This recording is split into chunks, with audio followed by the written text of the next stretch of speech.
Madam,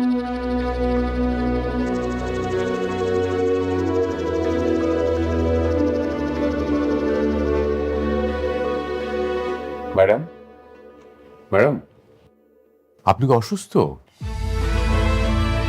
একটু শরীরটা খারাপ লাগতেছে মেহেজার আঙ্কেল। তাহলে চলেন আপনাকে হাসপাতালে নিয়ে যাই, ভালো কোনো ডাক্তার দেখাই। না না, ওইটার কোনো দরকার নাই। আম্মা কইছে এই সময় নাকি এমনই হয়, পরে নাকি ঠিক হয়ে যাইব।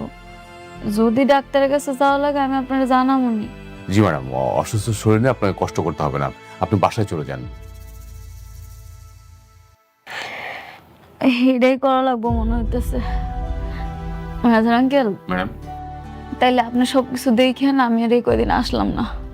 কোনো সমস্যা নেই ম্যাডাম, যদি কখনো কিছু প্রয়োজন হয় আপনি বাসায় যেয়ে দেখে নিয়ে আসবো। আপনি বাসায় যেয়ে রেস্ট নেন।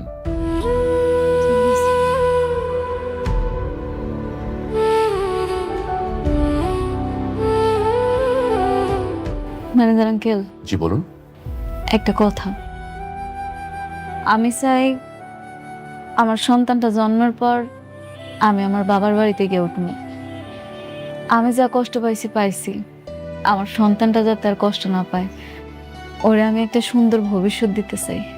জি ম্যাডাম, অবশ্যই আপনার যখন ইচ্ছে আপনি তখন যেতে পারবেন, কোনো সমস্যা নেই। জি জি ম্যাডাম, প্লিজ।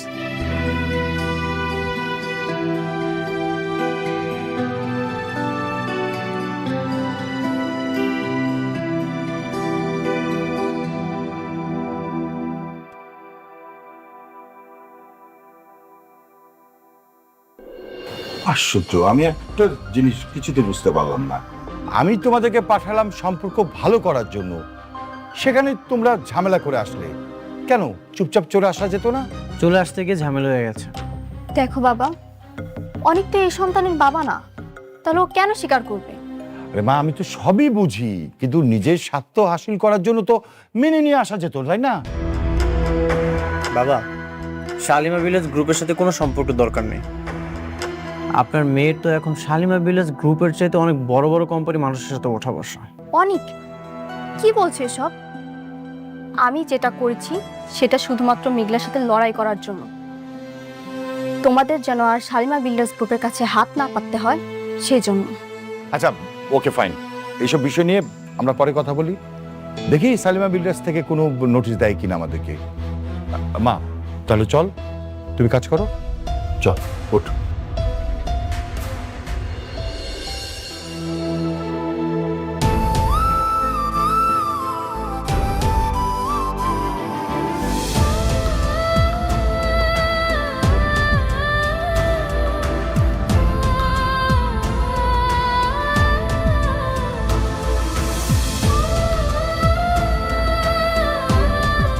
মেঘলা, ও মা, কি হয়েছে তোর?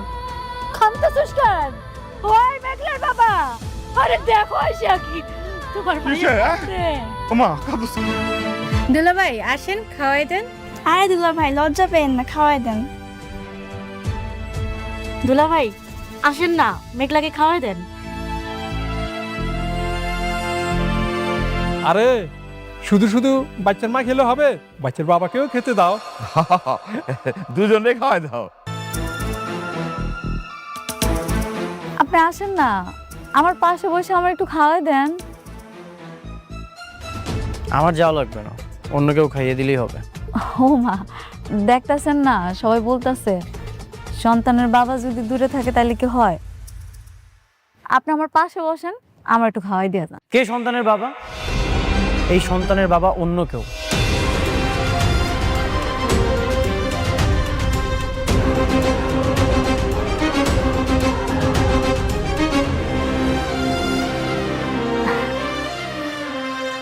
দেখেন, এমন মজা করেন না, আজকের দিন অন্তত এমন করেন না। আসেন না, একটু বসেন, আমার একটু খাওয়াই দিয়ে যান। কেমন করলাম আমি? টেস্টের রিপোর্টের মাধ্যমে অলরেডি প্রমাণ হয়ে গেছে এই সন্তানের বাবা অন্য কেউ। তুমি বারবার এটা কেন করছো? অন্য একটা পুরুষের সন্তানকে তুমি আমার বলে পরিচয় করাচ্ছ। তাইলে আপনি কেন আসছেন? তুমি আমাকে ইনভাইট করেছো, সেই জন্য এসেছি। যদি জানতাম এখানে আসার পরে এমন পরিস্থিতি হবে তাহলে আমি কখনোই আসতাম না। তাইলে অনেক আপনি যে এটা কেমন কথা? নিজের বাবার কোম্পানির চেয়ে অন্যজনের কোম্পানি তোর কাছে বড় হয়ে গেল? না মানে, আচ্ছা যাব আমি। কখন যেতে হবে? আজ রাতে। আচ্ছা ঠিক আছে, তুমি যাওয়ার সময় আমাকে নিয়ে যে। আচ্ছা ঠিক আছে, যা, রেডি হ, যা।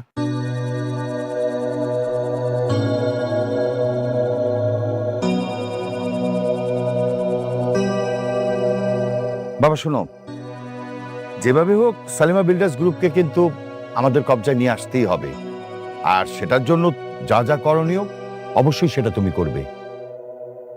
ঠিক আছে বাবা।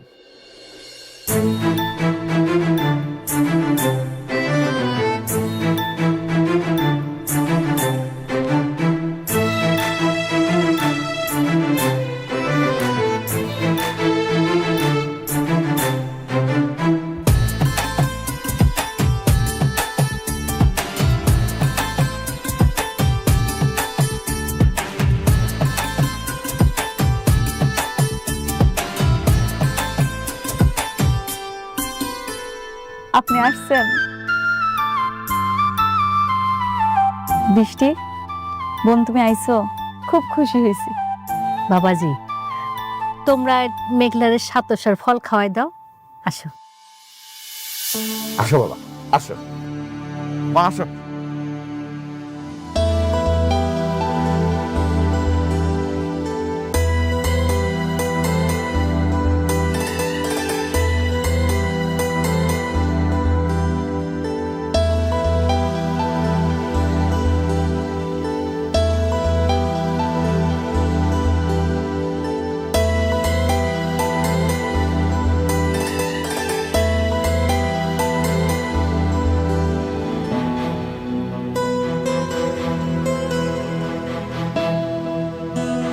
বাবাজি, তুমি মেঘলারের সাতসার ফল খাওয়াই দাও।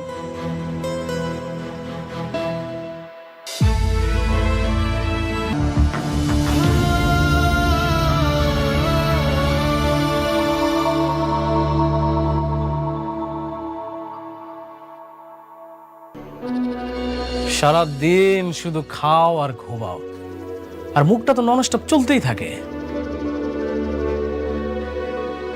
এটাকে ওরে এখানে নিয়ে আসছো কেন? আমি ওকে বিয়ে করেছি। আমার স্ত্রী। ওরে বিয়ে করতে কথাটার মানে কি? না কথাটার মানে কি? তোমার তো আমার মেয়েকে বিয়ে করার কথা। তোমার আশা আমি আমার মেয়েটাকে এতদিন পর্যন্ত বিয়ে দেয়নি। এই আপনারা বিয়ে বিয়ে করে করে না আমার জীবনটা একদম অতিষ্ঠ করে ফেলছে।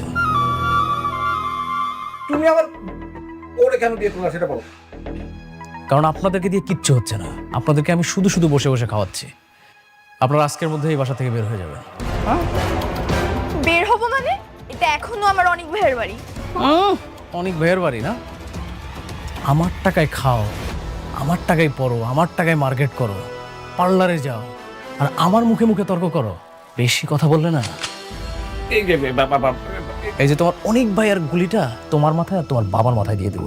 বাবা আমাদের ভুলে গেছে, আমাদের ভুলে গেছে। ও ছোট মানুষ তো বুঝতে পারে না আমাদেরকে রাস্তায় নামার জন্য। শোনো না, আমরা তো, আমি তোমার চাচি আর ও মিলে তো এই বাড়ির সব কাজ করি, আর যা যাতে সবগুলো করবো, তবু আমাদেরকে রাস্তায় নামাই দিও না প্লিজ।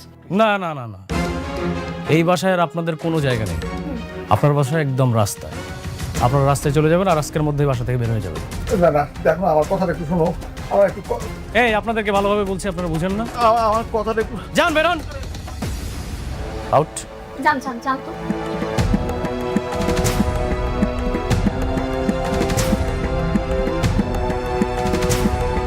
আপদ বিদায় হয়েছে।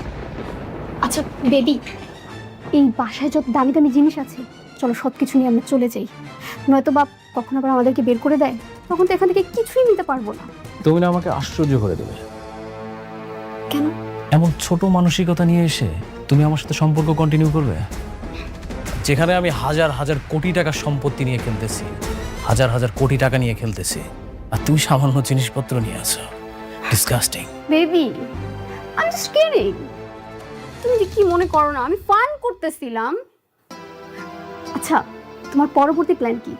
এই বাড়িটা কি ভেঙে ডুপ্লেক্স বাড়ি করবা?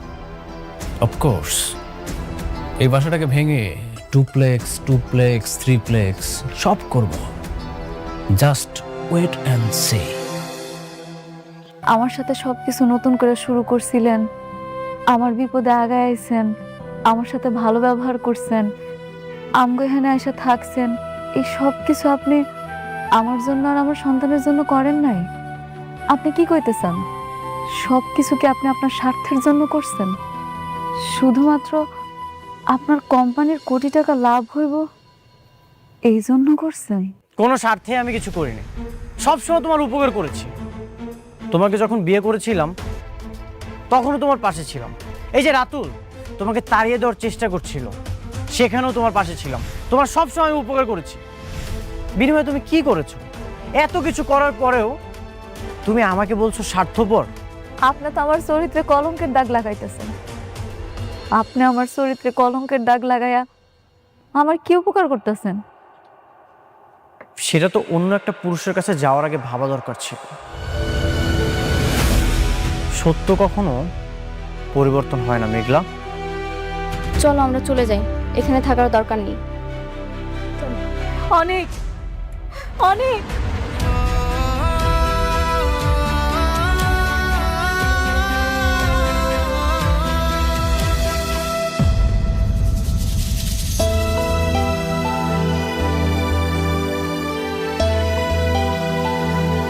দোহাই আপনার, আমার এরকম অপবাদ দিয়া চলে যায় না। বিশ্বাস করেন, আমার এই পেটের সন্তান আপনার, শুধু আপনার, আর কারো না। বিশ্বাস? তোমাকে করব বিশ্বাস? বিশ্বাস তো সেদিনই ভেঙে গিয়েছিল যেদিন তোমাকে অন্য একটা পুরুষ স্পর্শ করেছিল। তুমি আমার বিশ্বাসকে হত্যা করেছো। তুমি আমাকে রিকোয়েস্ট করেছিলে, এই জন্য আমি এই ইনভাইটেশনে এসেছি। যদি জানতাম এখানে এমন নাটক হবে তাহলে কখনোই আসতাম না। বৃষ্টি, চলো।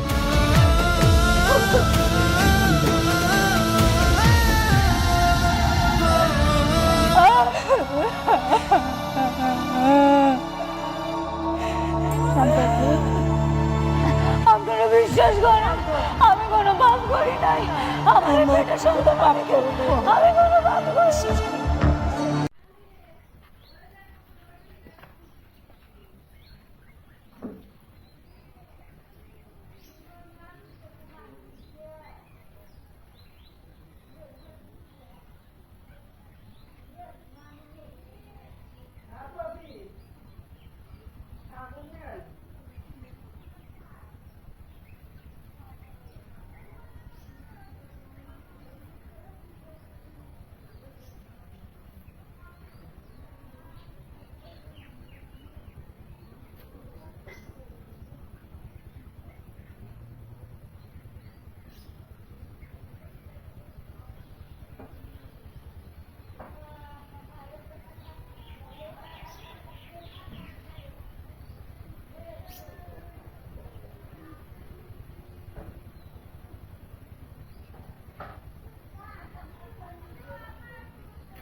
আহ